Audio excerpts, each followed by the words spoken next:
we experimented with Linden dollars, used them for what we call as in British higher education full economic costing, so end-to-end costing tracking. Worked pretty successfully. It was a highly centralized environment, so moving that economics in and out the system was problematic, and then started to emerge the discussion around hash cash and a decentralized form of currency that actually solved the problem to sort of have a non-siloed form of currency. Of course, if any of you have taken the crypto bug, which I assume you have, once you've swallowed it, there's no looking back, right? So we started to experiment with Bitcoin, we started to put something on. Who's familiar with op return on Bitcoin? So it's the single function which lets you write some sort of metadata onto the Bitcoin blockchain. With that, we were start able to enable sort of simple student IDs, simple numbers onto the Bitcoin blockchain, so we could add a bit of identity data as well as value. That spiraled on, and I sort of left EdTech and sort of set up the first blockchain lab, and we started to look at putting architectures around fintech, strapping that around. That's still running. We're doing large infrastructure projects largely around energy and pharmaceuticals. And then sort of around 4 years, we started to get the first ICOs, which was sort of Mastercoin. And then, you know, they started to flurry. It was about five a year at that time, and then it sort of sprung to about 20. And then we opened our network called ICO Crowd Network. And, I mean, you're all aware, the rest is it's a phenomenon like the world's never seen before. There's no country. I've just done Bangkok prior to coming here, and it's room for 700 people actively running ICOs, investing in ICOs, and experimenting with ICOs. Dubai, you name it, any financial center, any major center, any emerging market is fully, you know, engrossed in this crypto curve as we see it grow. And so before I go on, one of the questions I get asked is, what's so exciting about ICOs? So one of the things we love in tech is we like to see a high level of failure, because that brings in risk takers who will push the fold in crypto. And what ICOs are allowing is a high level of failure. We're seeing a lot of tokens that take risks, that may not have a market there, that haven't got potentially even an industry that they can attach themselves to, but they're willing to take that risk. And that high level of failure is starting to bring around real exciting innovation. So one of those we've got the rise of decentralized exchanges. So you're going to have on-exchange token swaps, atomic swaps, where tokens can swap without any intermediary, right? So one of the big trends you're going to see in 2018 is this divergence between regulated exchanges and decentralized exchanges on the one side. So you can see, if you watch your Bloomberg ticker, AirSwap and Ether Delta have been largely pushed as touted as the two sort of big contenders in decentralized exchange. Just come back from Hong Kong, and you're going to see NEO. I don't know, who's familiar with NEO in the room? Okay, all right. So, so if you look at the NEO architecture, it's a kind of semi-hybrid.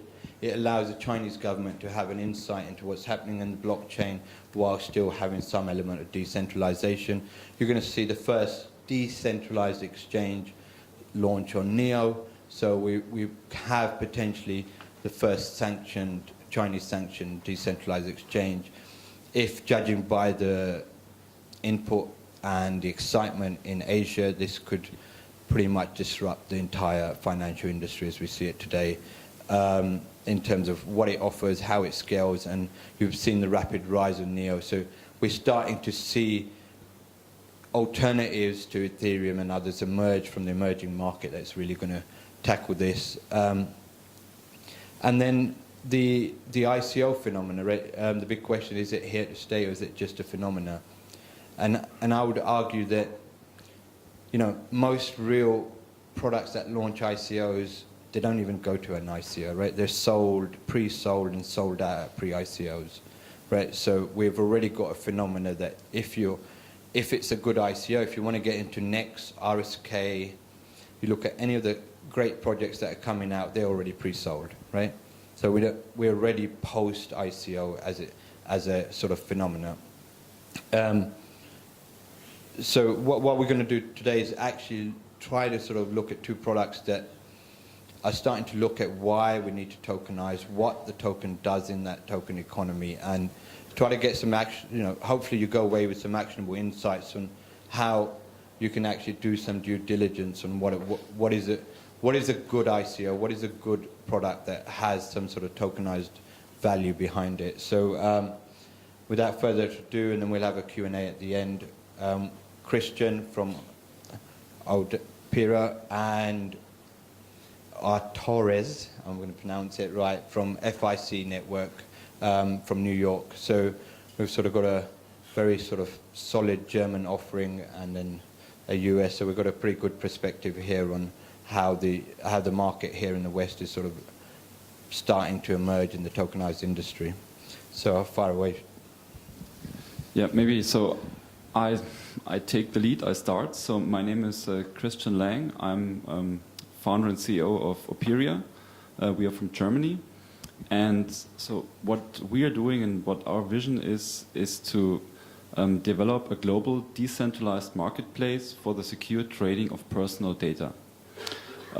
So we are a company, we're up and running, and we do have a product out on the market which is called Operia, and it's actually a platform that allows companies to get data, feedback and information from consumers, and companies need that data in order to better understand their consumers and then to come up with better designed products, better designed services, and also to improve their marketing and sales activities.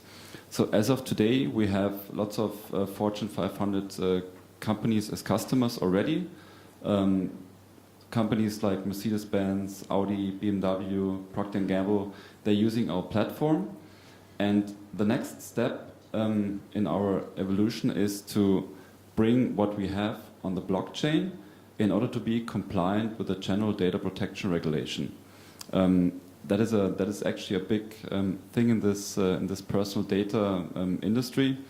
That's the only way or one of the only ways to fulfill the requirements of the General Data Protection Regulation actually is by bringing all this on the blockchain. And this is what we're actually going to do. And the idea of our platform is that companies can purchase personal data from consumers, things like your web browsing behavior, for example, what you buy online, how you use your smartphone, but also data from wearables and smart devices. And you're getting compensated through our so-called P-data tokens. That means our platform actually puts every one of us in a position that allows us to sell our personal data to companies and to monetize that. The great thing about this is that what's happening actually today is that so-called data brokers are collecting that data from us and they're selling it to companies by making huge profits. That is the situation today. This data brokerage market has an annual revenue of $250 billion every year and grows with around 13% every year. You might have heard of the term that personal data is the oil of the 21st century. And the reason for this is that companies all around the world need that personal data. They really need it. And today, data brokers making big money with our personal data. And we are set out to change that with our marketplace. That means each and every one of us will be able to sell personal data to companies and create a passive income stream. And the currency that stands for personal data is our P-data token, which is used internally for compensating consumers that sell and provide their personal data to companies. In a nutshell. Thanks, Christian. I think that this is actually one of the most fantastic projects out there because the whole promise of the blockchain essentially is to gain the control over your assets, over your data, and over your identity. So Christian is actually solving one of those problems out there. As Ismail said, my name is Arturas Ivanovs. I'm the founder and CEO of FIC Network. we are building a fixed income infrastructure for the blockchain assets. What that very simply put means that essentially companies will be able to raise money through bond offerings using our platform, both in crypto or fiat currencies. And the reason for that is because a lot of money is flowing into the blockchain infrastructure, but there is one missing link in this sort of the emerging market, basically the credit markets. So one of the main reasons why we're building it is because the credit markets actually spurred the economic growth like 4,000 years ago in Babylon, and since then the credit has been one of the key sort of economic drivers worldwide. And we see that sort of that transition from the barter transactions to fiat transactions, to gold to fiat. And now we see that the next step is actually the digitized assets, both tokens, cryptocurrencies, utility tokens will be securitized, will be able to generate sort of cash flow. And it also, why we're doing it is because, as you know, in 2008, the global financial crisis happened, and the reason for that was because there was zero transparency. Nobody really understood their risk exposures. And really, blockchain is the perfect use case to solve this issue with, ability to, track your risk exposure, track your positions, and also to verify the data and also document provenance using the cryptographic hash functions, and to basically assess the sort of the counterparty risk. And the other reason I usually say, why the credit markets are necessary in the blockchain space, because the next largest companies will not be probably sort of accumulating wealth and only then building products, but instead they will need to raise money and then build out the products right away. Imagine if Elon Musk had to save his own money to build the next rocket. Instead, he goes out with SpaceX and raises a bond offering, and builds the rocket right away. So essentially, sometimes I say that the sort of lending is the closest thing to time travel in that sense. Our company has been around since 2016. I moved to New York to found the FIC network. We have attracted equity investments from various VCs, including Startup Bootcamp FinTech New York City. We were top 10 company worldwide. We got investment from Boost VC, which is the top blockchain accelerator in the world, and a couple other prominent VCs like Biala Venture Partners, and so on. So essentially what I'm really here to talk about is creating an open financial market that is essentially focusing on the fixed income, bonds, CDOs, credit default swaps, futures, and so on. So, Ismail. Okay. So one of the interesting things we're finding from ICOs that actually succeed are the key partnerships they have in place. So, so maybe Christian, above you, Taurus, you can come in on what type of partnerships have you built, and how do you see those partnerships grow, expand, and how have they sort of reacted to the sort of crypto industry?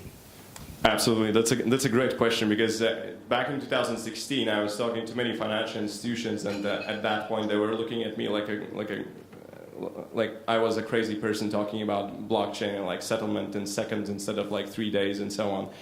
Right now they're actually returning to me and like asking what is the progress, when can we actually use it, and so on. And one of the key aspects that I see for our growth is actually creating the sort of the partnerships for the sales channels.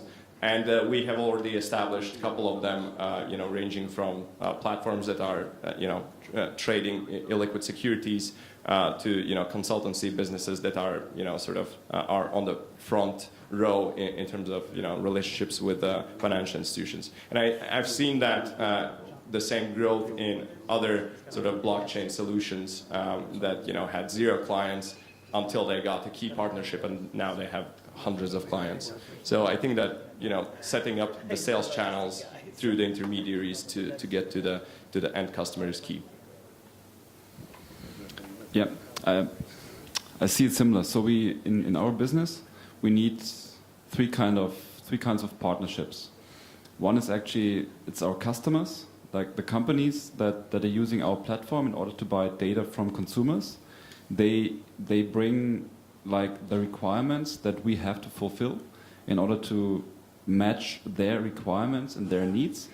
Plus and this was a big surprise in the beginning, they're actually bringing consumers to our database, meaning consumers that are willing to provide their data, their feedback, their information. We saw that with a US-based company that builds trucks, and they wanted to understand how their truck drivers are actually using the trucks. And so they brought us 2,000 consumers to our database overnight because they wanted to actually understand how they are using their products, and no one can provide that information better than their own customers. So having a very close relationship with our customers helps us improve the product strongly, plus helps us bring more consumers in our database. So that's one thing. Then the other thing, what you just mentioned, so we're building a worldwide sales partner network. We already have 5 sales partners on board in the biggest market and consumer research markets in the world, including United States, United Kingdom, Germany, China, and Japan.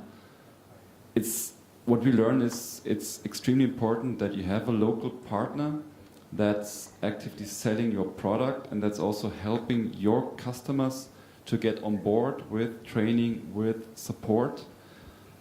So that is important. That's the second partnership. And the third partnership is actually, that's what we are now more focusing on, is partnering up with companies that have big consumer databases, because the value of our whole platform strongly depends on the number of consumers that we have in the database. And there are so-called panelists out there that hold consumer databases with consumers like 2, 3, 4, 5, 6 million consumers in the database. And we need to partner up with these companies so that they can provide and drive consumers into our database so that our marketplace is growing. So it's actually our customers, our sales partners, and panel companies that we have to team up with in order to make this a huge success. Okay, so one of the fears of companies that are just going to go on a tokenization journey, organizations, is what is going to be the reaction to your partners, to your strategic partners, clients, customers, to you embarking on a token sale. So maybe just what has been the reaction for both of you as you've started to announce you're doing a token sale to your existing ecosystem around your product? The challenging side is actually the customers. So as you can imagine, a company like Mercedes-Benz, for them, like going to an exchange, buying tokens in order to enter the platform is a no-go. That's something that such a company, at least today, cannot do. So, and we learned that. So we have to come up, and we will come up with a solution so that we actually integrate a user interface that still allows them to define how much they want to pay for a certain set of data in US dollars or in euros. And then we convert that into potato tokens internally. So that's one of the most important learnings that we had from the last few months, that we have to come up with such an interface. Otherwise, our customers will not transition to our blockchain-based solution. The other side, the consumers, that's pretty simple. So there we are building up that big community, and they're actually really happy with receiving tokens. So we don't have to worry about that side so much, but we actually have to take really good care of our customers and come up with an interface that they know, so that they don't have to deal with the token and cryptocurrency market. Yeah, it's a lot of educational work because in the financial services or banking industry, Most of the people think that ICOs are basically the fundraising tool, and that's all. It's especially with our solutions, beyond that. It's much more than that. The token sale is just one part of what we're doing. It's just one of the milestones that we're doing. And that will not disrupt our business or anything, because our token essentially has been from the very first draft in the blockchain architecture.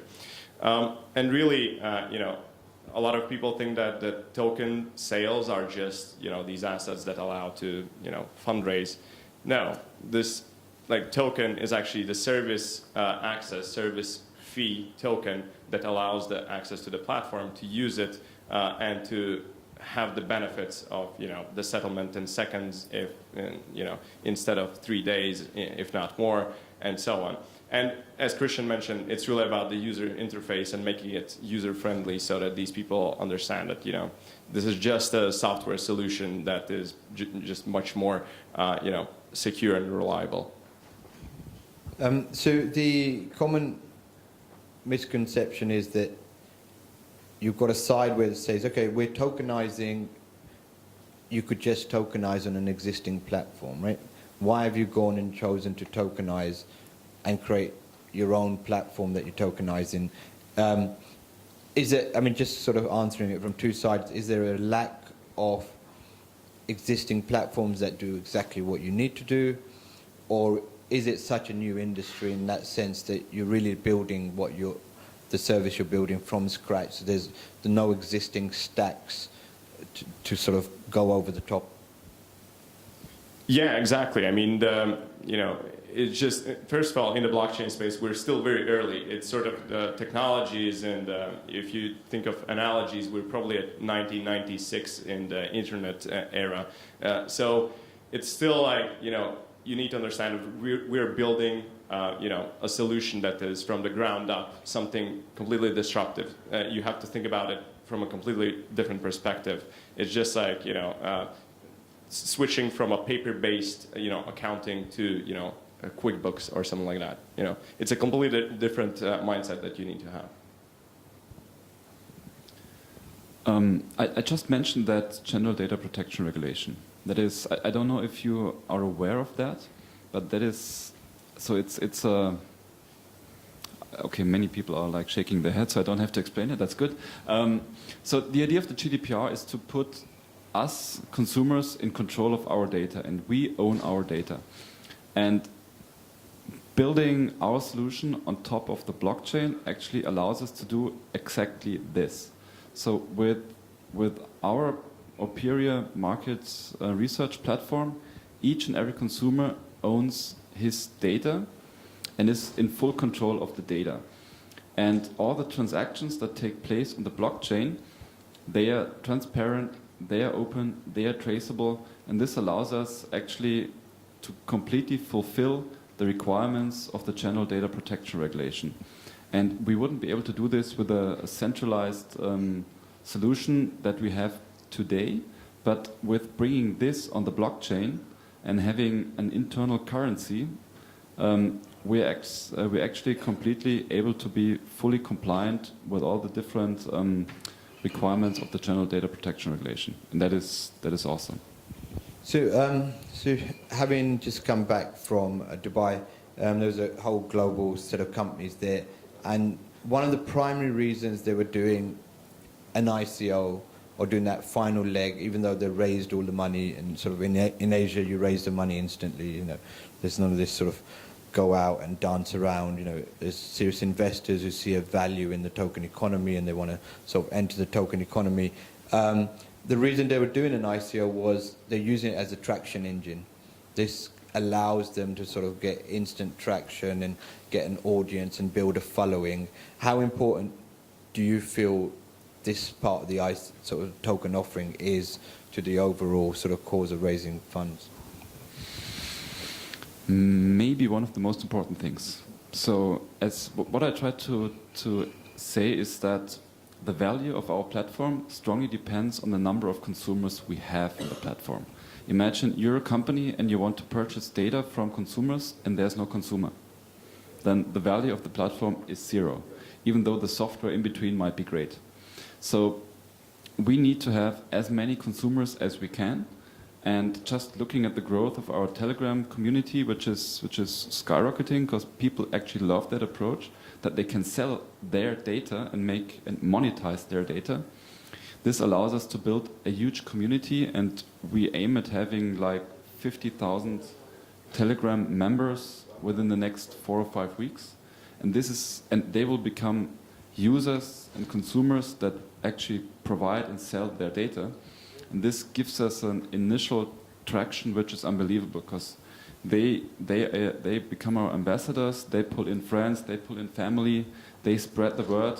So this is one of the key points for us in this ICO, to build that community that actually drives the value of the whole marketplace.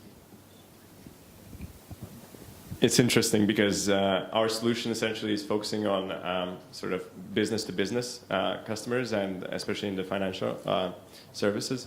So it's less about the end consumers and to sell the token to end consumers, but rather to try to target the target clients, essentially.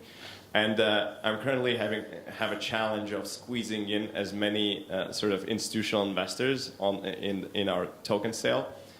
Because there is just so many tokens, and there's a lot of interest. So it's a great question, but we're kind of struggling with squeezing in as much investors that usually have like large check sizes in a relatively small token sale. Okay, so maybe that follows on really good for those going out there. Generally, a lot of groups and them we're advising, we're sort of saying keep your token sale around a manageable sort of 20 to 25 million USD range. How are you finding this difference between the 1.75 billion of Telegram and the multi-billion raises and these sort of much smaller cap raises? Is there anything you've learned, anything you've maybe done differently or you've done right in how much of a size you've sort of allocated? Right, that's actually a very good question. Like in the VC world, you don't want to give too much, give up too much of your equity, right? So that's why you should never take more money than you actually need. With the tokens, it's a bit different because you're setting your token economy yourself. So Telegram, I think, at this point is the perfect storm sort of in the cryptocurrency markets, because every single crypto investor is on Telegram, and it's their sort of end customers. So, I mean, the fact that they are raising over $1 billion, it's like, why do you need that much? That's one. But on the other side, it will drive so much innovation in the market, and like it will drive so much talent to this like cryptocurrency and blockchain technology market, that I think that this is a sort of a tipping point where like a lot of progress will be made in the next couple of years. So I strongly believe in the fact that the people who want to contribute in a token sale, they are not stupid. They are very smart. And we see that they are asking very smart questions. And we also get the question, okay, why exactly this amount of money? Why not double? Why not triple? Why not half? And so you need to be able to really explain why exactly this amount of money you're going to raise or you want to raise. And so you need to have a proper calculation ready so that you can explain, okay, we need this and that amount, because we want to do this, we want to do this, we want to do this. This is going to cost this much and this much and this much. And if you just come up with a number because you think this is how much I can raise, then they will realize that pretty quickly, and then your community will move away from you. So yeah, you have to come up with a number that you can explain, that is well calculated, and not just with a 1.7 billion because you can do it. Okay, so perfect time to open up to the audience. Yes, so please fire away, and I'm sure Christian and Arturas cannot wait to answer any pressing questions. And however stupid the question, sometimes is where you get the most actionable insights. So yeah, be brave and just ask, maybe ask why the hell are we doing it? Well, any questions from anyone? Yep. Cool. faster than me. Hi there. Is this working? Yep. Yeah. This is directed at Christian, really, but two questions. Number one is, what circumstances drove you to actually found the company? How did you come up with the idea? And number two, do you have any competition, whether that's in Germany, Europe, or worldwide? Is anyone else pursuing the same idea? And if so, what stage are you at compared to them? Yeah, thank you. Seems like we almost discussed that question. I like it. So I founded my first company in 2005, and the company was or developed a measurement and analysis software for the automotive industry, which allows the car manufacturers to actually measure and analyze driver behavior in great detail. That means you specifically had to equip a car with a computer, with sensors, and then you were able to record driver behavior in great detail and perfectly understand driver behavior in order to improve driver assistance systems, driver information systems, and each and every car manufacturer worldwide, and also the tier 1 and tier 2 suppliers and the research institutes are still using that software. But the feedback I always received was, okay, we like that, it's perfect, it allows us to in great detail measure behavior, but what we really need is not from only one single person, but from thousands of people. And I started to receive that feedback like 2008, 2009. And since then I was kind of digesting it. But the issue was always, you need to equip people with a sensor because you want to measure something. And then with the emerging, like, smartphones became more popular. Each and every smartphone has a camera, has a GPS sensor, has an accelerometer. You're able to develop apps on a smartphone. Same for laptops, same for browsers. That means the devices we are carrying with us and we're using every day are actually sensors. And what a computer or a smartphone camera or an app allows us to do on those devices and to measure is unbelievable. So we don't have to equip people with sensors anymore. We carry the sensors with us. We even wear smart watches. We wear smart rings. We have smart devices at home that provide data. So the amount of sensors that are out there that are providing data is endless. So now, since this came, now we're able to fulfill those requirements without having to sell sensors anymore, but just develop the software that measures the data from the sensors that are out there. And so by doing so, we're now able to fulfill this big requirement that the companies had. And so when I exited my old company in 2015, the first thing I did like a week later was to found a new company and to work on that idea. So that's question number one. Question number two, unfortunately there are competitors out there, but that is good. That shows that the idea is not complete, stupid. But what I learned from the past is, and this is where we are better. It's not just about data. It's about knowing who provides that data, because just having, for example, online purchasing behavior, and you don't know which person was purchasing that, has no value. So you actually need to know the consumer profile, who did all the things that we measured, who was purchasing the things online, the browser history that was produced from that person. So we strongly work on having a very good consumer profile, plus we make it searchable. That means you're not just buying random data, we actually follow precisely the process that the companies are following or that they're having in mind. So, for example, looking at a company like BMW, if they want to understand their consumers, they're not just buying random data, they're interested in data from normally someone who is between 50 and 60, who has a certain income, who has a house, who has 1.2 kids. That's really their profile on average. So we have to be able to know all this information about the consumer, and then the company is interested in the data. If we only sell data, or if someone only sells data, that has no value. And so I think this is a big competitive advantage that we have over our competitors. Okay, guys, I'm afraid we're up against it now, so we're going to have to end that there. But thank you very much, Ishmael, Christian, Arturdus. Thank you very much. Thank you.